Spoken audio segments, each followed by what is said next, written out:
पर उपस्थित आपके हर दिल अजीज और दुर्गी धरती से भाई इमरान बशीर साहब, पूर्व विधायक, हमारे यहाँ सहारनपुर मंडल के प्रभारी, उत्तराखंड स्टेट के प्रभारी भाई नरेश गौतम जी, हमारे बीच में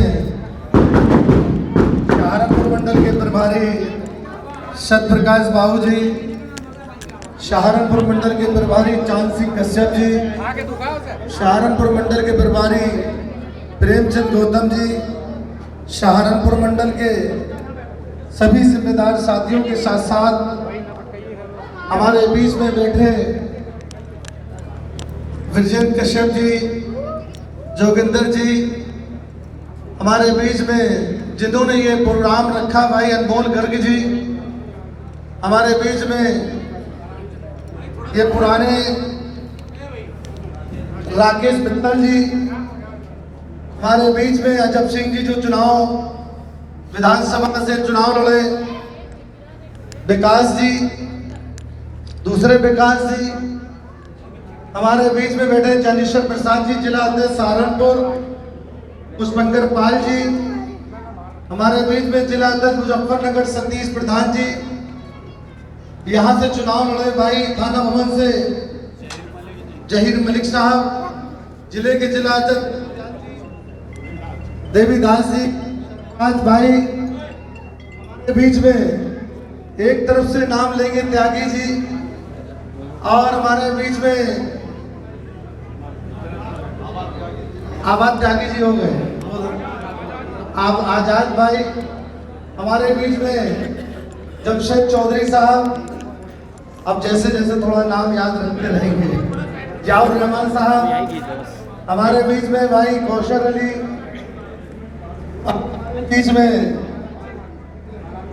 धीरे धीरे नाम है फुरकान, आशिफ भाई, और हमारे विजय पाल, और पुरकाजी से जो चुनाव लड़े मेनवाल जी, हमारे बीच में राकेश पाल जी, संजय, और सभी जिम्मेदार साथियों के साथ साथ ब्रजेश लोटा और डॉक्टर चंद्रा, हमारे सभी जिम्मेदार साथियों के साथ साथ जितने भी जिम्मेदार बैठे, विधानसभा के अध्यक्ष, जिले के सचिव, बूथ के सेक्टर के अध्यक्ष, और सभी जिम्मेदार साथियों, अब जब 2024 का चुनाव और उसके पहले नगर निगम का भी चुनाव होगा, नगर पालिका, नगर पंचायत, ये चुनाव आपके सामने है।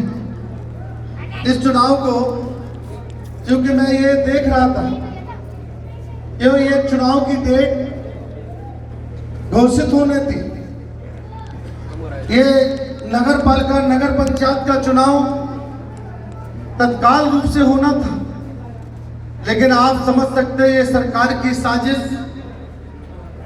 ये बेहतर आप समझ सकते हैं, हम लोगों से बेहतर आप भी जान रहे हो, क्योंकि प्रिंट मीडिया, इलेक्ट्रॉनिक मीडिया के साथ साथ सोशल मीडिया भी इस दौर के अंदर हावी है, और जहां सोशल मीडिया हावी है तो जन जन तक आवाज भी पहुंचने से कोई रोक नहीं पाता।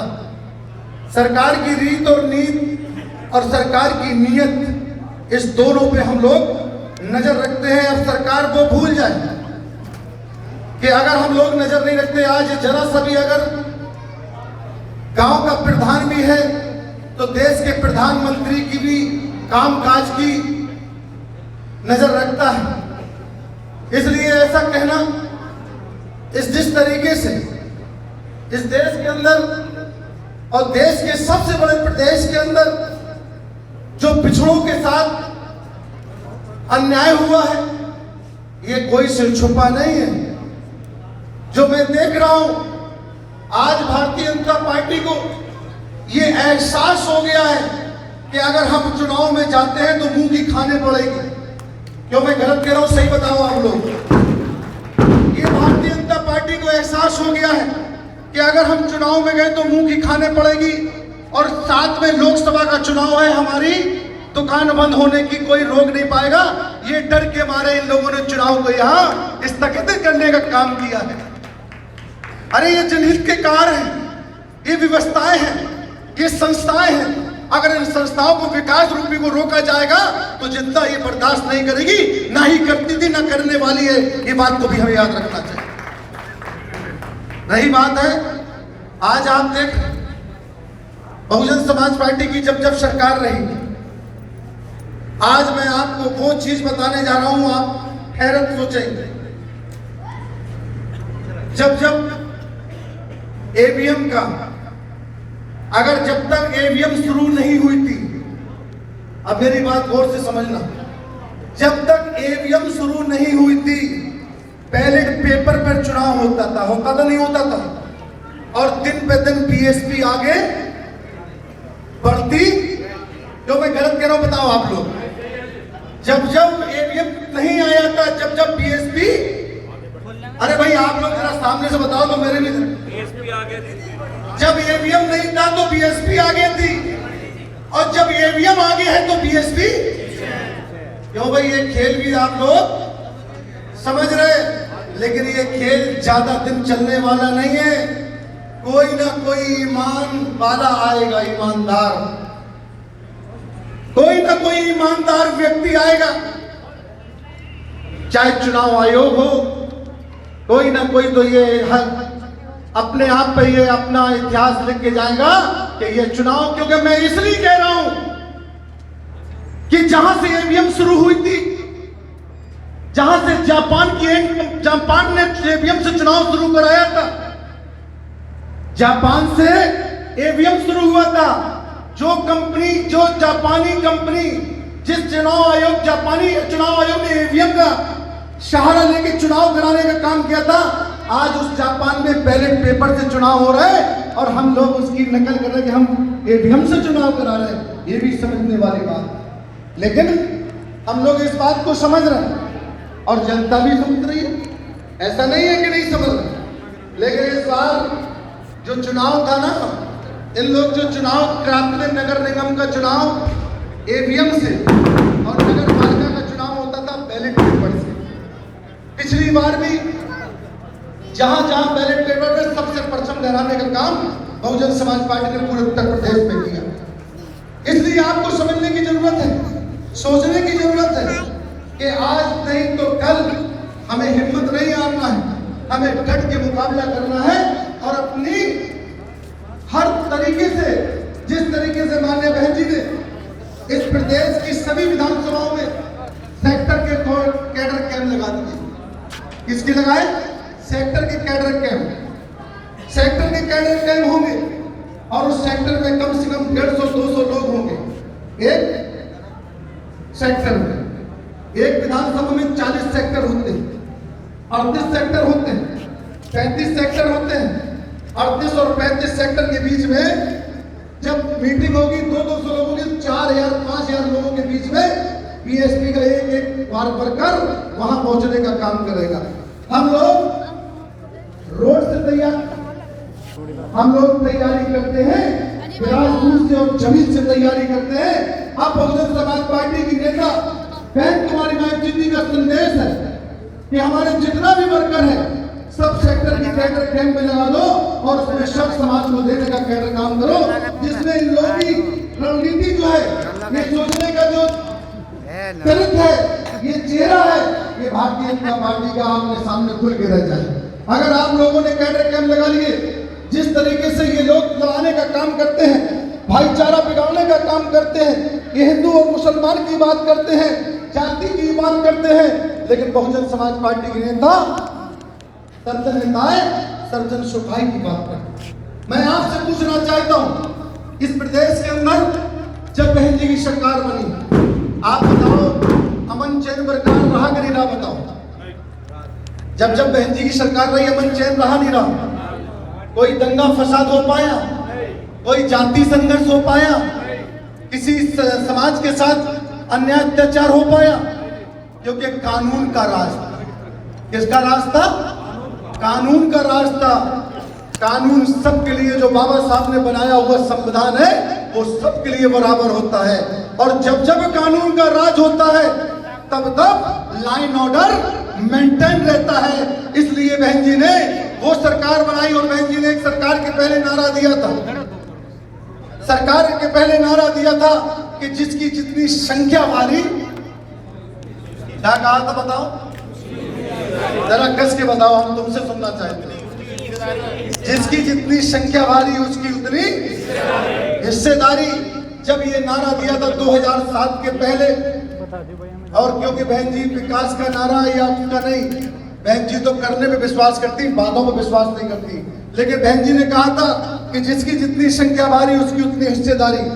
जब ये नारा देंगे तो ब्राह्मण से लेके ठाकुर, ठाकुर से लेके बैस, बैस से लेके पाल, प्रजापति, कश्यप, जाट, गुर्जर के साथ साथ जितनी भी समाज है, पिछड़े समाज की थी, अगली समाज की थी, सर समाज के लोगों ने वोट देने का, एक एक वोट देने का काम किया था।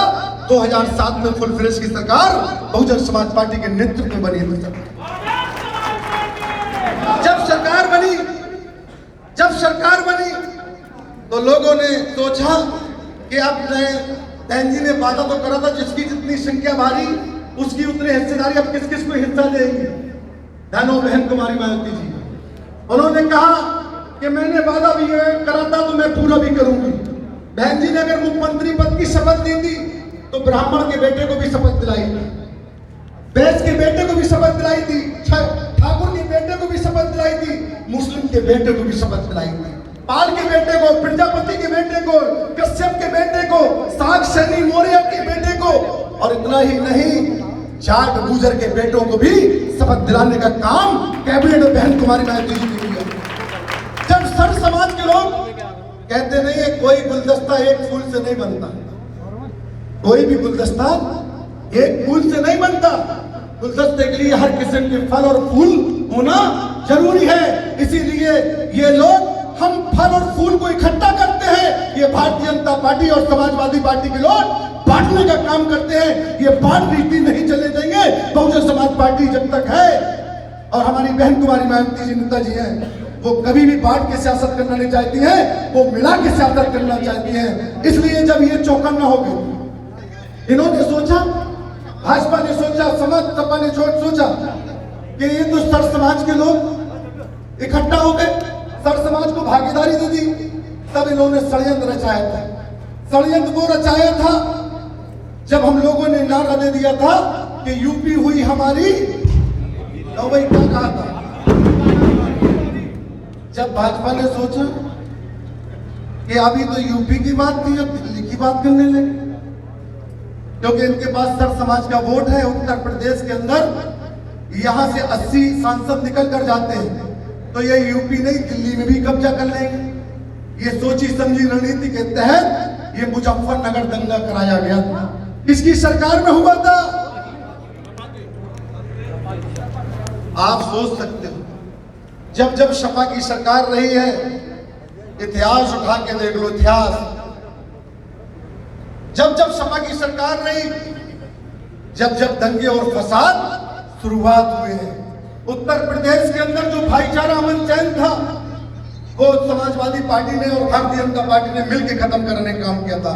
लेकिन हम धन हो, आज यहाँ सर समाज के लोग बैठे हैं, हमारे संगठन के मिशन के लोग, कैडर के लोग बैठे हैं। ये सर समाज के लोग आज जान चुके हैं, पहचान चुके हैं, समझ चुके हैं। अब समझाने का भी काम आपको करना है। आप समझदार हैं, समझ चुके हैं। अगर जो समझ के समझाना नहीं जानता है, वो केवल अपने तक अगर हुनर रखता है तो उसका काफिला कभी बढ़ता नहीं है। अगर आप बढ़ाना चाहते हो, बीएसपी को आगे बढ़ाना चाहते हो, तो ये सबकी जिम्मेदारी है कि आप लोग आज से परचम लहराने के लिए, चाहे नगर पालिका का पहले चुनाव कराएं, चाहे लोकसभा का चुनाव कराएं, डट के मुकाबला करना, सर समाज को भाईचारा बना देना, अपने आप परचम लहराने का काम कर लेना। जब आपका इस प्रदेश के अंदर 80 सांसद हैं और आप ये कह देना कि आप एक वाहिद एक शख्स लाख खड़ा करो, जिसको बहन जी एक समाज ऐसी खड़ी करो जिस समाज को बहन जी ने सम्मान नहीं दिया हो। अरे जो समाज सैन होती है, सैन माने नाई समाज होती है, वो बेचारी 5000, 2000, 1000 होती है। बहन जी ने कहा ये सैन समाज कहेगी हमें क्या मिला। बहन जी ने उनको एमएलसी विधायक बनाया, मिनिस्टर बनाया। बहन जी ने कहा ये और जो छोटी छोटी जातियां हैं वो बेचारी कहीं हमारा तो 20,000, 40,000 वोट नहीं है, सर समाज को बुलाया कि जाओ तुम कैबिनेट में नहीं तो तुम राज का दर्जा लेके राज मंत्री अपने समाज में बन जाओ, अपने समाज का इंसाफ दिला दो। अब उसकी नकल भाजपा ने करी। अब मैं आपको जो बात बताने जा रहा हूं उसकी नकल भाजपा ने करी कि समाज को मंत्री बना दिया। अरे मिनिस्टर बनाना कोई बड़ी बात नहीं है, मिनिस्टर को ताकत देना कि जाओ हम तुम्हें मंत्री बना रहे, तुम अपनी समाज को खुद से तैयार कर लो, अपनी समाज को मजबूत कर लो और बीएसपी जोड़, तब मैं मानता हूं कि आप ताकत देते हैं। आज पिछड़े समाज के जितने भी मंत्री अगर भाजपा में हैं, अगर कोई से पूछ लो कि भैया तुम हमारा ट्रांसफर या पोस्टिंग करा दो, तो किसी की हैसियत नहीं है मंत्री की कि वो ट्रांसफर करा ले या पोस्टिंग करा ले। पिछड़े समाज की बात करता हूं मैं, जो पिछड़ों की बात करते हैं। अरे पिछड़े समाज के अगर 80 नेता अगर कोई है इस देश के अंदर तो बहन कुमारी मायावती जी है, जो सर समाज के साथ साथ पिछड़ों का अधिकार देती है। जब आरक्षण की बात आती है, मैं दूसरे तब लेन पे लेके जा रहा हूं। लोग कहते हैं कि पिछड़ों का मतदार देंगे। मंडल कमीशन का किसने विरोध किया था? पिछड़ों बताओ।